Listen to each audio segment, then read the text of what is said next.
মধ্যে যে মুসা আলাইহিস সালাম বলতেছে চলো বৃষ্টি চলে আসবে, নামাজ পড়তে হবে না। তো বলছে এটা আবার কেমন কথা, বাড়ি ঘরের থেকে বাহির করে নিয়ে আসলেন, এত দূর হাইটা আসলাম, এত কষ্ট করলাম, এখন কোন বৃষ্টি হবে, নামাজ পড়তে হবে না? বনি ইসরাইল ছিল একটু গারতারা। তো মুসা আলাইহিস সালাম বলতেছিলেন যে বলার তো ইচ্ছা ছিল না, কিন্তু গারতারামির কারণে বলতে বাধ্য। কাজে তোমাদের আগে পিঁপড়ার দোয়া কবুল হয়ে গেছে। পিঁপড়া আল্লাহর কাছে দোয়া করতেছিল, লা তুআযিবনা বিযুনুবি ইবাদিক, গুনাহ করছে বান্দারা, শাস্তি ভোগ করি আমরা, এটা আবার কোন বিচার? কেননা যখন খরা হয় তখন খাদ্যগুলা শুকাইতে শুকাইতে হার্ড হয়ে যায়, শক্ত হয়ে যায়। পিঁপড়ার দাঁত হইল নরম, এই নরম দাঁত দিয়া শক্ত খাবার ভাঙ্গা খাইতে পারে না, তো না খায়া থাকতে হয়। আর বৃষ্টি যখন হয় তখন খাদ্যের ভিতরে, পরিত্যক্ত খাদ্যের ভিতরে পানি ঢুকে, আর ওগুলা নরম হয়, তো নরম দাঁত দিয়ে ওগুলাকে খাওয়া সহজ হয়। তো পিঁপড়া বলতেছে গুনাহ করছে মানুষ, শাস্তি দেন আমাদেরকে, এটা আবার কোন ইনসাফ? পিঁপড়া অভিযোগ করে দিছে, আল্লাহ পিঁপড়ার দোয়া কবুল করছেন। আমাদের কারণে সৃষ্টি কষ্ট পায়, সৃষ্টির কারণে আমরা না, আমাদের কারণেই সৃষ্টি কষ্ট পায়, নাহলে আমরা সৃষ্টির কারণে আমরা কষ্ট পাই না। এই জন্যই শুদ্ধির দরকার। শুদ্ধির সেন্টার চিনেন, সজাগ হন, ছোটবেলার থেকেই লাগা উচিত। এক একটা স্টেপকে সুরক্ষিত করা উচিত। যুবকদের উচিত, ছোট বয়সটা যদিও নিষ্পাপের খাতায় লেখা, কিন্তু যৌবনে পা দিতে দেরি। পর্যন্ত তো একবারও বলেন না, বলছেন বলে ফেলবো। বাড়িতে জিজ্ঞাসা করছেন যায়া যে তুমি গ্লাসে ঠোঁট লাগায় কোন জায়গায় পানি পান করছো, আমারে দেখাও। যদি জিজ্ঞেস করে কেন, গ্লাসটা পয়রা দাও, আমি ওইখানে ঠোঁট লাগায় পানি পান করব। পয়রা দেখেন, 1 কোটি তাবিজ আর এটা একটা, এটা বেশি হবে, 1 কোটি তাবিজের চেয়ে বেশি কাজ করবে। আল্লাহ রসুল করছেন, বলছে আয়েশা কোথায় গ্লাসে ঠোঁট লাগায় পানি পান করছো, আমাকে দাও, দেখাও, আমি ওইখানে ঠোঁট লাগায় পানি পান করব। খালি এটা চাহেন না যে আমারে খাওয়ায় দেখ, মাঝে মাঝে নিজেও ডাইকা ডাইকা করে খাওয়ায় দিই, আসো খাওয়ায় দিই, আমি খামু তোমারে খাওয়ায় দেব। কয়দিন খাওয়ায় দিয়েছেন? কি বাইরে থাকেন বিলাইয়ের মতো, আর বাড়িতে যায় বেটাগিরি দেখান, ঠিক না? রাগ হয়ে গেলেন? বাইরে তো সমাজে বিলাইয়ের মতো চলেন, বোর কাছে যায় বেটা হয়ে যান, ঠিক না? বাপ লয়া ঢোকে। আরে না, শিখেন। সেটা ভাইবা আল্লাহওয়ালা হতো, যে আমার পেটের থেকে যা হবে সব যেন আল্লাহওয়ালা হয়। বিয়ের আগে পুরুষ আল্লাহওয়ালা হতো, যে আমার মাধ্যমে যে দুনিয়াতে আসবে সে যেন আল্লাহওয়ালা হয়ে আসে। এখন মা বাবা আল্লাহওয়ালা হইতে চায় না, খালি তাবিজ টোকায়, পোলাপান কেমনে আল্লাহওয়ালা হইল। আমার একটা উদাহরণ আপনাদের মনে আছে কিনা জানি না, এখন কিন্তু সম্ভব। মক্কার থেকে মাটি আনা যায়, মক্কার থেকে, আর বাইতুল মুকাররম গেলে জমজমের পিওর পানি পাবেন। একটু দাম বেশি নিবে, ইনটেক পাবেন 5 লিটার। মক্কার মাটি আনলেন, জমজমের পানি দিয়ে সেচন করলেন, আর তেঁতুল গাছ লাগায় আঙ্গুরের আশা করলেন। বলবেন মক্কার মাটি, জমজমের পানি, আঙ্গুর দিবে না তো দিবে না কেন, ঠিক না? কি আঙ্গুর হবে? কি হবে? হ্যাঁ, এতটুকু হইতে পারে, মক্কার মাটি, জমজমের পানি, আঙ্গুরের, তেঁতুলের কোয়ালিটিটা একটু বড় হবে। বাংলাদেশের মতো ছোট ছোট হবে না, একটু টমেটোর মতো বড় বড় হবে, ঠিক না? হইতে পারে বরকতের কারণে আমাদেরটা টক বেশি, এটা একটু টক কম হইতে পারে, এতটুক হইতে পারে, কিন্তু হবে কি তেঁতুলি হবে। আমরা যারা মুরব্বী আছি, মুরব্বীরা আসলে দিনদার হইতে চায় না, ছেলেরা দিনদার হবে।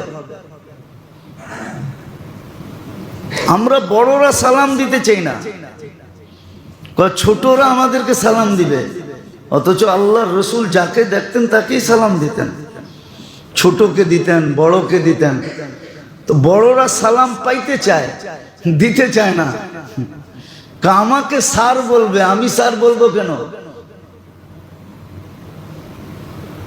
তো ছোটদেরকে কি শিক্ষিত কম? আপনি শিক্ষিত আমি মানি, আপনি শিক্ষিত আমি মানি।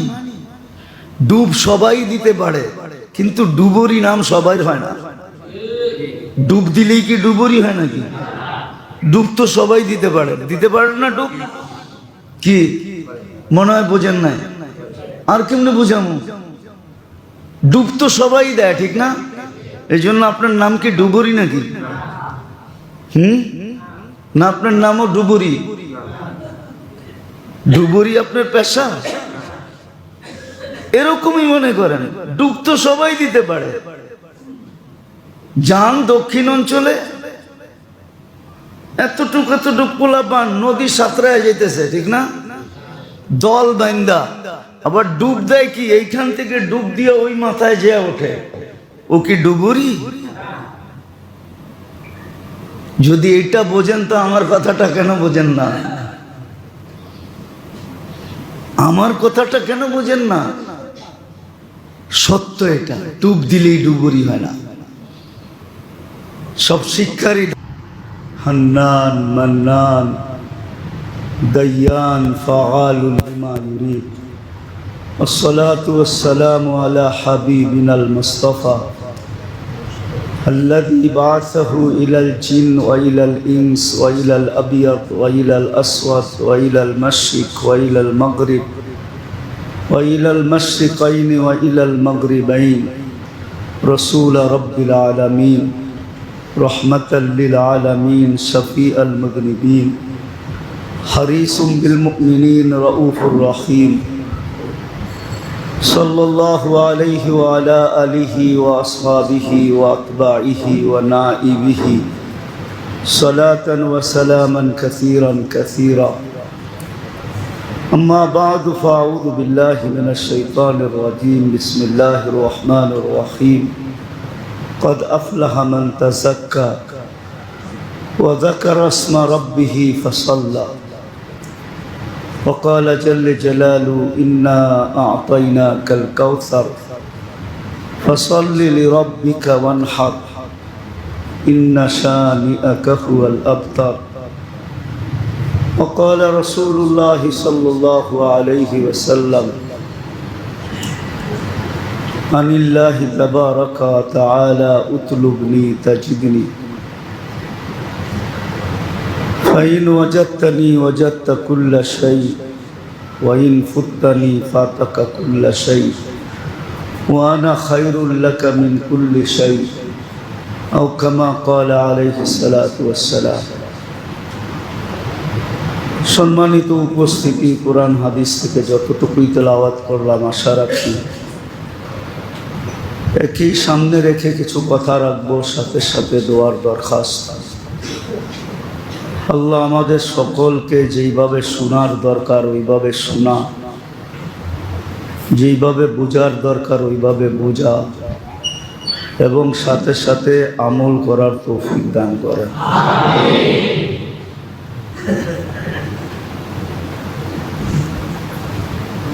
বিবেকমান বিদায়, বুদ্ধিমান বিদায়, বিদ্বান বিদায়, সৃষ্টির সেরা বিদায়। মানুষ যদি একটু চিন্তা করে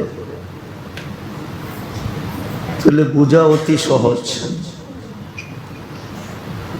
যে মানুষের তরবিয়তের জন্য, যদিও মানুষকে মানুষ হিসাবে অস্তিত্ব দিয়েছেন,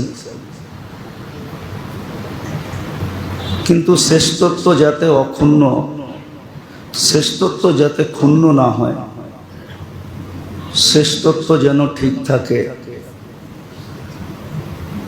সৃষ্টির সেরা হিসাবে মানুষ আল্লাহর কাছে প্রত্যাবর্তন করতে পারে। আর মানুষের জন্য যে নির্ধারিত জায়গা জান্নাত মানুষের জন্যই তৈরি। বলবেন দোজক কি মানুষের জন্য না? হ্যাঁ, দোজকও মানুষের জন্য তৈরি, কিন্তু মানুষ যদি ওটার ভিতরে নাও যায়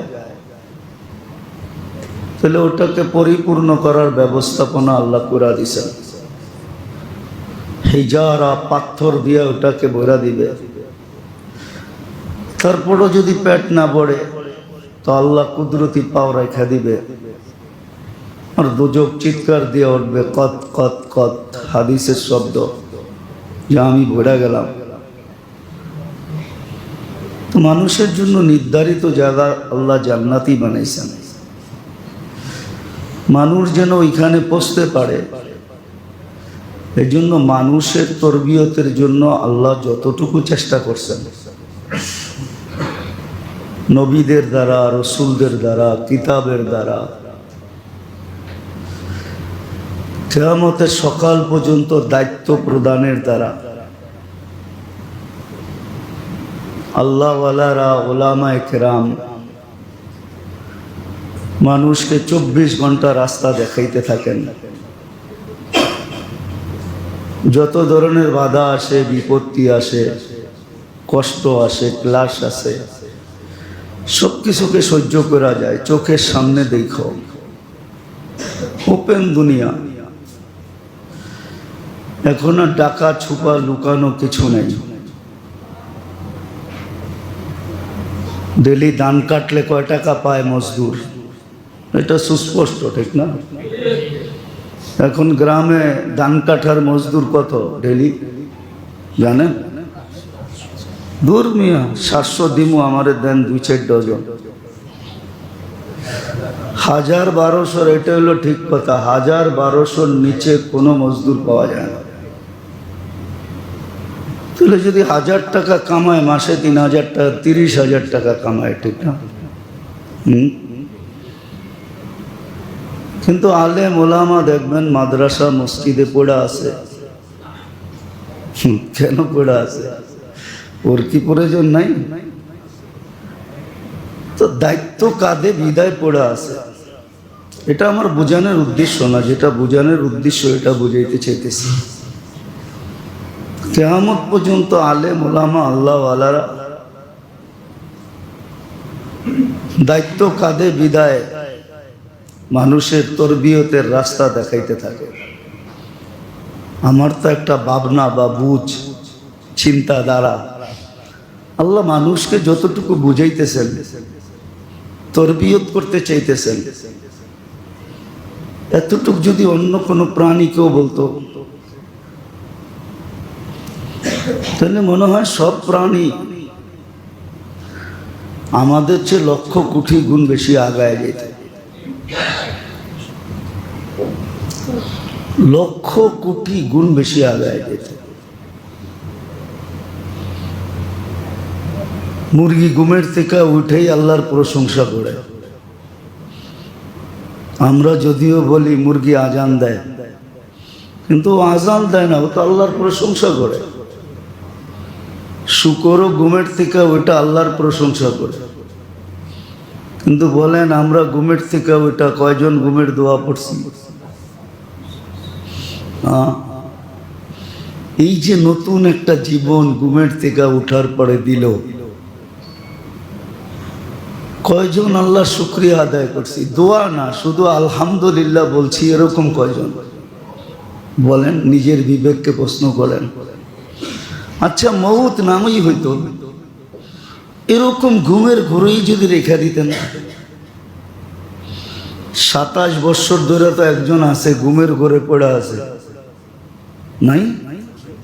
নেটে সার্চ দেন, যুবরাজ একজন ঘুমায় আছে সৌদি আরবে।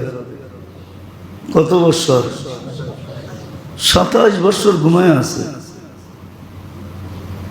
দেখেন, সার্চ দেন, এখন পাবেন। আপনি যদি ঘুমের ঘরে থেকে যেতেন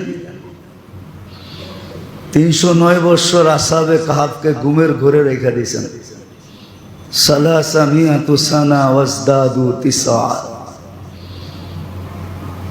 তাহলে কে উঠাইতো আপনাকে? ঘরালারও তো বিরক্ত হয়ে যেত, যেটা ওঠে না কেন, হয়তো মরক নাইলে ওঠো, এটাই তো বলতো। মাঝে মাঝে অসুস্থ রোগী নিয়ে তো আমাদের কাছে আইসা দোয়া চায়, হুজুর দোয়া করেন সুস্থ হোক নাইলে চলে যাক। অথচ আপনজন এই যে ঘুমের থেকে উঠলাম, কয়জন আলহামদুলিল্লাহ বললাম? অথচ শুকর ঘুমের থেকে উঠা বলে আলহামদুলিল্লাহিল্লাযী খালাকানি, প্রশংসা ওই আল্লাহর যিনি আমাকে অস্তিত্ব দিল। তাহলে আমার কথাটা বুঝলে সহজ, মানুষের তরবিয়তের জন্য, মানুষকে মানুষ হিসাবে বানানোর জন্য, মানুষ হিসাবে প্রত্যাবর্তনের জন্য, যেন সে তার সঠিক ঠিকানায় পৌঁছতে পারে, যেন তার মর্যাদাটা অক্ষুণ্ণ থাকে, সঠিক থাকে, সৃষ্টির সেরা হিসাবেই সে যায়। ফেরেশতা যেন তাকে সেলুট দেয়, কবর যেন তাকে দেখা বলে ইদান উহাব্বিলু লাকা বাতনি খাদরা, আমি আমার পেটটা তোমার জন্য সবুজ শ্যামল করে দেব। ফেরেশতারা যেন বলে নাহনু আউলিয়াউকুম ফিল হায়াতিদ দুনিয়া ও ফিল আখিরাহ, দুনিয়া তো ছিলাম, দুনিয়ালারা তোমাকে একা একই রেখা যাবে, কিন্তু আমরা রাখবো না, আমরা তো তোমাকে বেষ্টিত করে রাখবো। একটু বুঝি, মানুষের তরবিয়তের জন্যই আল্লাহ চেষ্টা করতেছেন। বলবেন টাকা পান বিদায় আমাদেরকে বোঝান না, টাকা পাই বিদায় বুঝাই না, এর চেয়ে বেশি টাকা বহুত রাস্তায় কামানো যায়। দুনিয়ালা কামাইতে পারলে আমরা কামাইতে পারবো না কেন? আমাদেরকে বিবেক বুদ্ধি নাই, শক্তিহীন, গায়ে শক্তি নাই, মাথায় মেধা নাই। যদি মেধা না থাকতো তাহলে এত অল্প বয়সে হাফেজ হয় কি করে? আপনার জীবনের পড়ার একটা বুক মুখস্থ শোনায় দেন আমারে, মেনা নিমু আপনার মেধা আছে। এত বড় কোরআন শরীফ মুখস্থ করে কি করে? মেধা না থাকলে হাজার হাজার হাদিস মুখস্থ করে কি করে? বলেন, লক্ষ লক্ষ মাসলা মুখস্থ করে কি করে? মেধা আছে। মেধা কি দেখছেন? বড় মেধা আছে আলেম ওলামাদের, আপনি হয়রান হয়ে যাবেন মেধা কি কাকে বলে। দুনিয়ার কাছে এটার প্রমাণ আছে, প্রমাণ।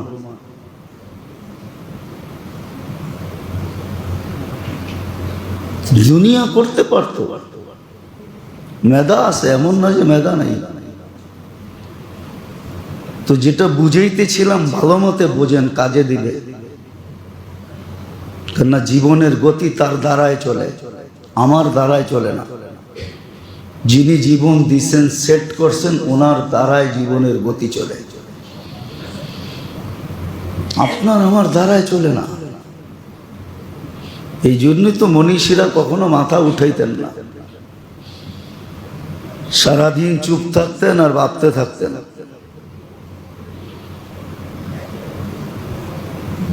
এই জন্যই আল্লাহ ওদের অনেক দান দিছেন, কোরআনে প্রশংসা করছেন, উলাইকা উলুল আলবাব। তোমরা আর কি বিজ্ঞানী দেখছো, এগরে দেখো, এরা হলো বিজ্ঞানী। তো এই জন্য বাবা উচিত আমাদের তরবিয়তের জন্য,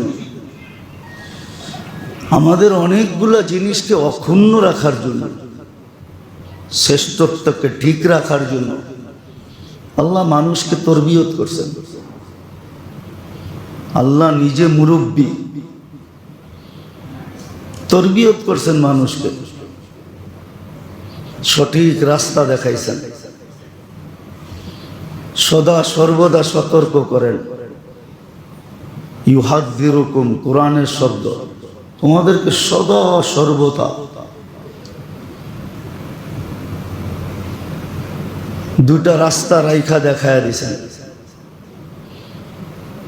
যদি এতটুকু অন্য কোনো প্রাণীকে করতো, আমার তো বিশ্বাস মনে হয় না মানুষের মতো অকৃতজ্ঞ হইতো। মানুষ বড় অকৃতজ্ঞ। কতিলাল ইনসানু মা আকফারা, মানুষ বড় নিমক হারাম। একটা কথা ভাবনার, ও নিজেকে মানুষ ভাবে কি করে যে নিজের মঙ্গল বোঝে না, যে নিজের আখেরাত বোঝে না, সে নিজেকে মানুষ ভাবে কি করে? তো আল্লাহ আমাদের তরবিয়তের জন্য বড় ব্যবস্থাপনা করছেন। নবী পাঠাইছেন, রসুল পাঠাইছেন, কিতাব নাজিল করছেন, খাতামুন নবী হিসাবে দায়িত্ব দিয়েছেন, কিয়ামতের সকাল পর্যন্ত নির্বাচিত দায়িত্ব প্রত্যেকটা মানুষকে দিছেন। এমন না যে আমাদেরকেই দিছেন, এমন না, উম্মতের প্রত্যেকটা ব্যক্তিকে দায়িত্ব দিছেন যে তুমি নিজে নিজের শোধন করো এবং মানুষকেও শোধিত করো, তরবিয়ত করো। শ্রেষ্ঠত্বের কারণও বলে দিয়েছেন, কুনতুম খায়রা উম্মাহ উখরিজাত লিন-নাস। তোমার শ্রেষ্ঠত্বের কারণটা কি, এটাও বলে দিয়েছেন। তুমি শুধু উম্মত হইলেই শ্রেষ্ঠ না, তোমার কারণ কি, তুমি কেন শ্রেষ্ঠ। বিদায় মেরে দোস্ত, সময়টা চলে যেতেছে। নিজের তরবিয়তের জন্য নিজেই সজাগ হতে হবে। আল্লাহ আমাদের তরবিয়তের ব্যাপারে বড় সজাগ, এই জন্যই হুকুম দিছেন। যদিও আমাদের ভিতরে উত্তম অদমের একটা তাৎপর্য, উত্তম অদমের একটা সংজ্ঞা আমাদের কাছে আছে। সমাজে কেউ উত্তম কেউ অদম, একটা সংজ্ঞা আমাদের কাছে আছে, কিন্তু আল্লাহর কাছেও কিন্তু একটা সংজ্ঞা আছে। এই জন্য আল্লাহ রসুল বলছেন, লা ফারাকা বাইনা আরাবিয়্যিন ওয়ালা আজামিয়্যিন। আরব অনারব এটা উত্তমের মাপ অনুত্তমের মাপকাঠি না। ইন্না আকরামাকুম ইনদাল্লাহি আতকাকুম। যার তাকওয়া যত বেশি, সে আল্লাহর কাছে তত উত্তম বেশি। যে গুনার থেকে যত বেশি বাঁচে, আল্লাহর কাছে সে তত বেশি সম্মানী। আল্লাহর কাছে সম্মানী হওয়া, রসুলের কাছে হওয়া, এটা হলো আসল উত্তমতার পরিচয়। আসল উত্তম এটা না কে কত ডিগ্রি অর্জন করলো, কে কত পদ অর্জন করলো, কে বড় উচ্চ লেভেলে গেল, এটা দুনিয়ার নীতি। জাআলনাকুম শুউবান ওয়া কাবাইলা লিতাআরাফু। কোরআন ছোট, কিন্তু একটা বিষয়ও ছাড়েন না। শুধু 30 পারা 60 পারা না, 6600 বলবেন 66, 6200 কত আয়াত জানি, এতটুকুই, কিন্তু সব ঢুকানো আছে হাদিসে, সব বর্ণিত আছে। বিবেকের পর্দা খুলি, নিজের তরবিয়তের রাস্তা বাহির করি যে আসলে আমি মানুষ হিসাবে যেতে চাই। আল্লাহ তরবিয়তের ব্যবস্থা করছেন যে তুমি তোমাকে শুধিত করো। কিভাবে শুধিত হবে এটাও বলে দিছেন, ঘাটি কোথায় এটাও বলে দিছেন। তুমি তোমাকে শুধিত করো। ছোটবেলার থেকেই শিখাইছেন যে ছোট থেকেই নিজেকে শুদ্ধিত করো। তো যেটা বুঝাইতেছিলাম, তরবিয়ত, মানুষের তরবিয়ত করা, এটাই আল্লাহর আলোচ্য বিষয়। আল্লাহ চায় প্রত্যেক মানুষ নিজের তরবিয়ত করুক, নিজেকে শুদ্ধিত করুক, 24 ঘন্টা তার শুদ্ধিত হোক। সিস্টেমও দেখায় দিয়েছেন যে 24 ঘন্টায় কিভাবে। একটা জিনিস বুঝার বিষয়, মজদুর যখন হালাল রিজিকের জন্য ঘরের থেকে বাহির হয় আর বিকালে যখন ঘরে ফিরে, তো ঘরে পাও এখনো মাটিতে ছয় নাই, শুধু দরজা দিয়া ঢুকাইলো, মাটিতে টাচ করে নেয়। ডাইন পাও ঢুকাক আর বাম পাও ঢুকাক, এর পূর্ব মুহূর্তে তাকে আল্লাহ এরকম নিষ্পাপ করেন যেরকম তার মা তাকে এই মুহূর্তে জন্ম দিল। যদি সে হালাল রুজির জন্য সকালবেলা বাহির হয়, সারাদিন যে ঘামগুলা গরমে জড়তে থাকে, ওই ঘামগুলা হয়তো সে জমায়া রাখে না, সে ওয়েটও করে নাই, সে জানেও না কয় ফোঁটা জ্বলল, কিন্তু আল্লাহর কাছে প্রত্যেকটা ফোঁটা ঘাম সুরক্ষিত থাকে। বালুর যতগুলা কণা তার গায়ে লাগে, ধুলা বালু লাগে, যদিও সে বারবার ঝাইরা ফালায়, কিন্তু আল্লাহর কাছে সব সুরক্ষিত থাকে। কিয়ামতের দিন তাকে এটাকে সুগন্ধির ইট বানায়া তাকে উপহার দিবে। মামুলি বিষয় না কিন্তু। যদিও আমরা উদাসীন নিজের তরবিয়তের ব্যাপারে, বিলকুল উদাসীন। সমস্ত প্রাণী যেইভাবে জীবন কাটায় আমরা ওইভাবেই কাটাইতেছি, কোনো পার্থক্যতা নেই। যার কারণেই তো কোরআনকে ধ্বনি দিতে হয় মাঝে মাঝে। কোরআন আমাদের কানে ধ্বনি দেয়। যেমন হাদিসে আছে, মানুষ যখন অট্ট হাসি দেয় তখন নিজের মাটিটা বলে, তাযহাকু আলা বাহারি, তুমি এত জোরে একটা হাসি দিলা আমার পিঠে, সাতাবকি ফি বাতনি, তুমি একদিনও তো ভাবলা না হতে পারে তুমি আমার পেটে কাঁদবে। মানুষ যখন ফুর্তিতে নাচতে থাকে, পার্টি করে না, পার্টি দেখেন না, বিয়ে শাদী, বুড়া বুড়ি সব মিলা নাচতে থাকে, ফুর্তি করে, কি এনজয় করে, এনজয়। আবার বলেও হুজুর একদিনই তো করবো, ঠিক না? কিন্তু ও জানে না নিচের মাটিটা কি বলতে থাকে। জিতের মাটিটা বলতে থাকে, তাসুরু আলা বাহারি, তুমি আমার পেটে ফুর্তি করো, ঠিক না? সাতাহসানু ফি বাতনি, হতে পারে দুঃখের সমুদ্রে তুমি আমার পেটে ডুববে। হ্যাঁ, ডুববে তুমি। তাফসীরের এক জায়গায় আছে, মানুষ মারা যাওয়ার পরে সমুদ্রে নিক্ষেপ করা হয়। দুনিয়ার সমুদ্র না, আখিরাতে সমুদ্র আছে। নেক আমল থাকলে নেক আমল তাকে কুলে উঠায় দেয়। দুঃখের সমুদ্রে তুমি ডুববে। আবার যখন রং তামাশা করতে থাকে, রং তামাশা করে না, না করে না? দেখেন না আমাদের দেশে ছেলের জন্য হলুদ আছে, মেয়ের জন্য হলুদ আছে, না নাই? ওই দিন রং তামাশা করে, ঠিক না? রং ছিটাছিটি করে, ঠিক না? একদিনই তো করমু, ঠিক না? বিয়া তো আর প্রতি মাসে হইব না, জীবনে একবারই হইব, ঠিক না? ও জানে না নিচের মাটি কি বলে। নিচের মাটি বলে, তাকুলুকাল আলওয়ানু আলা বাহরি, আমার পেটে রং তামাশা তোমাকে খাইতেছে, তাই না? সাতাকুলুকা দুধু ফি বাতনি, আমার পেটে তোমাকে কিরামাকড় খাবে। শরীরে তো তেল দিলেই লাগান, ঠিক না? লাগান না? লোশন ফৌশন লাগান না?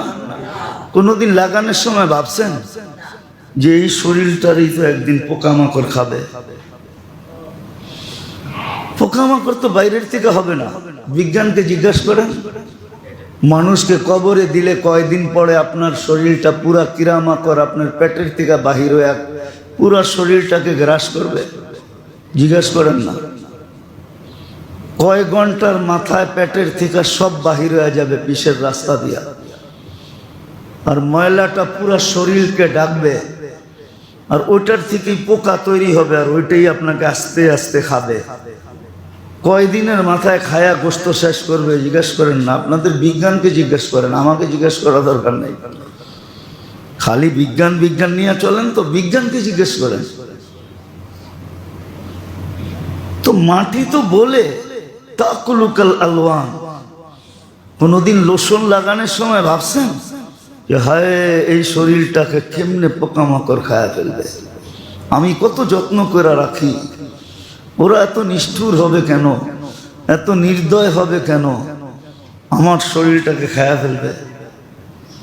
আবার কিছু মানুষ তো দুনিয়াতে এমনও আছে, মাঝে মাঝে আল্লাহ দৃষ্টান্ত দেন, 36 বছর পরে বাহির করছে এখনো অক্ষুণ্ণ, যেমনটা তেমনই। কিন্তু বিজ্ঞান বলে এখানের মাটিটার ভিতরে এই জিনিস ছিল, এই জন্য অক্ষুণ্ণ রয়ে গেছে। কিন্তু পাশের কবরটা তো অক্ষুণ্ণ নাই, ওর পাশের কবরটাই তো অক্ষুণ্ণ নাই, ঠিক না? মাটির যদি জাদু হইতো তাহলে তো পাশের কবরটাও এই জাদুই হইতো, ঠিক না? কিন্তু পাশের কবরটা তো হয় নাই, ওরটা হইলো কেন? ওরটা হইলো কেন? কিতাবে পাওয়া যায় সত্য অসত্য পরের কথা, খুদা তো দেখা হয় না। হাফেজদের সিনা পচে না, পচে না। নবীদের শরীর জমিন খায় না, খাইতে পারে না, অক্ষুণ্ণ থাকে। তো এই যে লোশন লাগানোর সময়, তেল লাগানোর সময় একদিনও তো ভাবলাম না। ভাবলে হয়তো বিবেকের একটু পর্দা খুলতো। তো সুস্পষ্ট সবই। এই জন্যই তো হাদিস বলে জমিন প্রতিদিন আমাদেরকে দলি দেয়, সূর্য দেয়, প্রকৃতি দেয়, প্রত্যেকটা জিনিস আমাদেরকে ধ্বনি দেয়।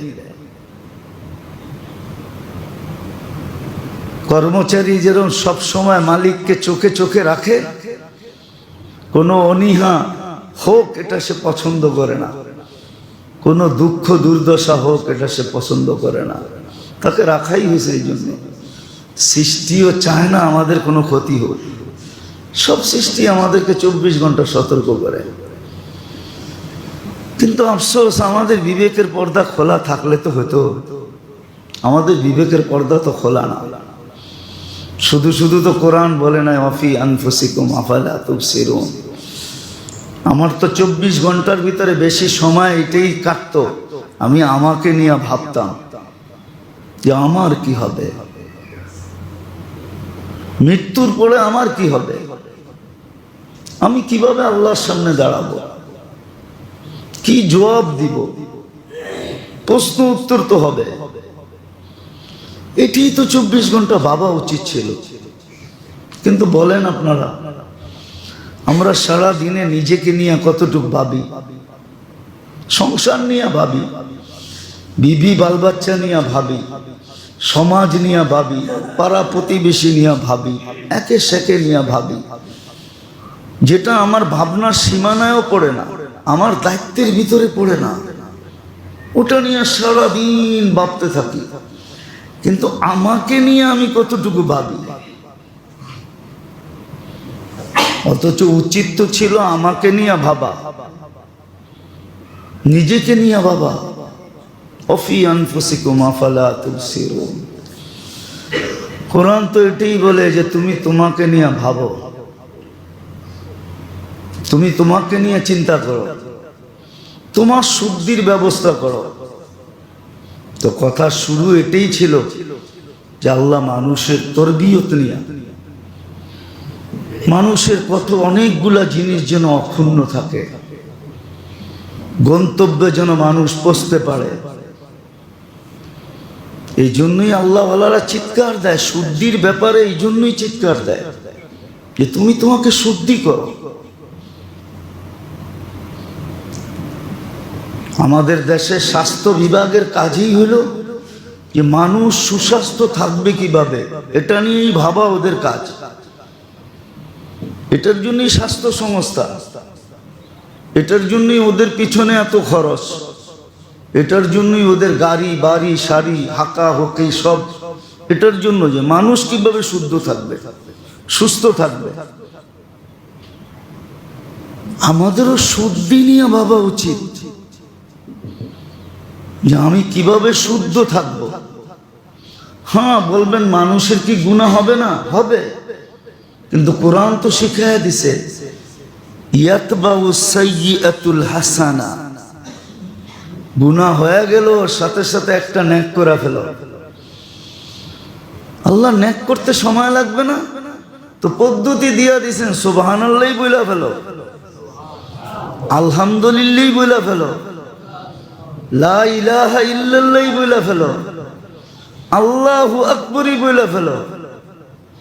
আরে কিছু না পারো আল্লাহ বইলা একটা ডাক দিয়া দাও, তারপরও তো 40 নেকি পাবে।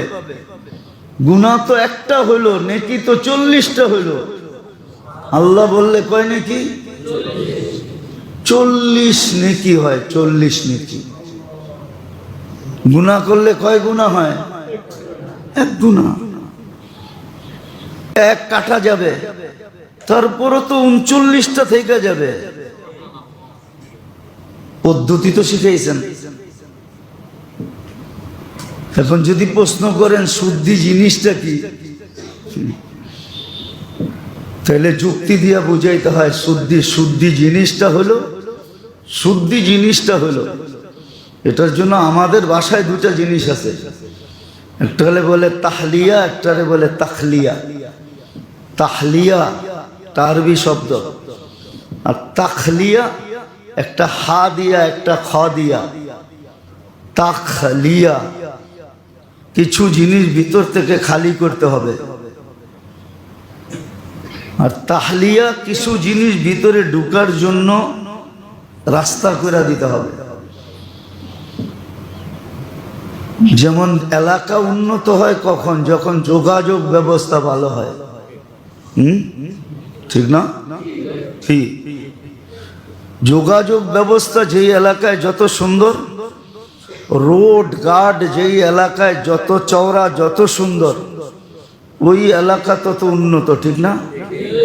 কি গুলশানও তো ঢাকা শহরের ভিতরেই না, সিটির বাইরে? সিটির ভিতরে তো, জেলার ভিতরে তো। কি গুলশানের মাটি কি সোনা দিয়ে বানানো নাকি, না মুস্কার জাফরান দিয়ে বানাইছে?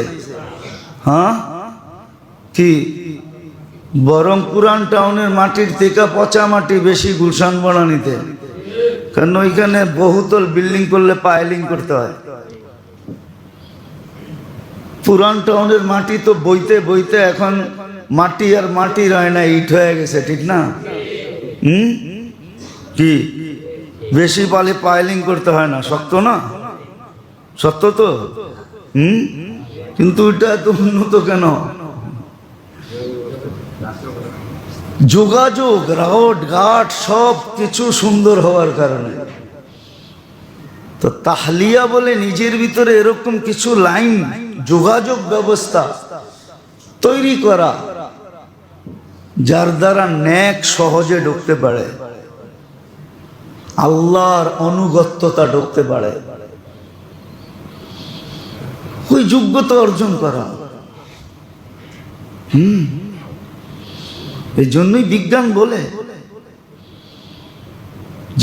বলে শরীরে অ্যান্টিবডি যদি পাওয়ারফুল হয়, 100-এ 100 থাকে, তাহলে তুমি বিষ খাইও হজম করতে পারবে। তোমার অ্যান্টিবডি যত পাওয়ারফুল, শরীর তত সুস্থ। আপনার তো একটু বৃষ্টির ফোঁটা লাগলে সর্দি ধরে। ঠিক না? যায়া দেখেন ফুটপাতে যারা থাকে, বস্তিতে যারা থাকে ওরা বৃষ্টি আইলে নেয়ামত মনে করে গোসল করতেছে, ওই পানির ভিতরে ডুবাইতেছে, ওই পানির ভিতরে লাফাইতেছে, ওই পানির ভিতরে সব কিছু করতেছে। ঘরে আইসা শরীরটা মুসা চাঙ্গা হইতেছে, কোনো ব্যাঙ্গের মতো, না সর্দি না কাশি না কিছু। কেন? ওর অ্যান্টিবডি আপনার থেকে বেশি। আপনি যতই ঘি খান আর যতই এসি সেরা ঘুমান, আর যতই কার্পেট বিছান আর যতই বলেন বিলকুল আমি কোনো ডাস্ট ফাস্ট আমার কাছে লাগে না, কিন্তু আপনার শরীরের চেয়ে ওর শরীরে অ্যান্টিবডি বেশি। এই জন্য 20 দিন ভিজলেও কিছু হয় না। আপনার তো 2 ফোঁটা লাগলেই ঠান্ডা, ঠিক না? অ্যান্টিবডি দুর্বল, রোগ প্রতিরোধ ক্ষমতা আপনার শরীরে দুর্বল। আপনি পিজা খাইতে খাইতে ওরে দুর্বল বানায় ফেলাইছেন, চাইনিজ খাইতে খাইতে দুর্বল বানায় ফেলাইছেন, ফাস্ট ফুড খাইতে খাইতে দুর্বল বানায় ফেলাইছেন। আর ওরা ফাস্ট ফুড খায় না, ওরা রাস্তাঘাটের শাকসবজি উঠায়, ওটারে সিদ্ধ মিদ্ধ করে কোনো মতে পেট বইরা ভাত খায়, ওইটা একটা টেপ দেয়, ওর অ্যান্টিবডি চাঙ্গা। তো বুঝানোর জন্য বলতেছি, হাসানোর জন্য না। আত্মশুদ্ধি এটা কি বলে? নিজের ভিতরে ওই ক্ষমতা, ওই লাইন করা, ওই যোগাযোগ ব্যবস্থা করা যার দ্বারা ন্যাক আমার ভিতরে ঢুকবে আর খারাপ আমার ভিতর থেকে বাহির হয়ে যাবে।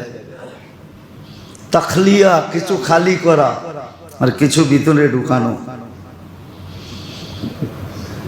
এই জন্যই আল্লাহ ব্যবস্থা করছেন মানুষের শুদ্ধি। আর মানুষের শুদ্ধি যদি না হয় না, ও মেরে দোস্ত, প্রাণী আর মানুষকে কতটুকু বিরক্ত করবে? হিংস্র প্রাণী মানুষকে বিরক্ত খুব কম করে। হিংস্র প্রাণীর নীতি আছে জানেন?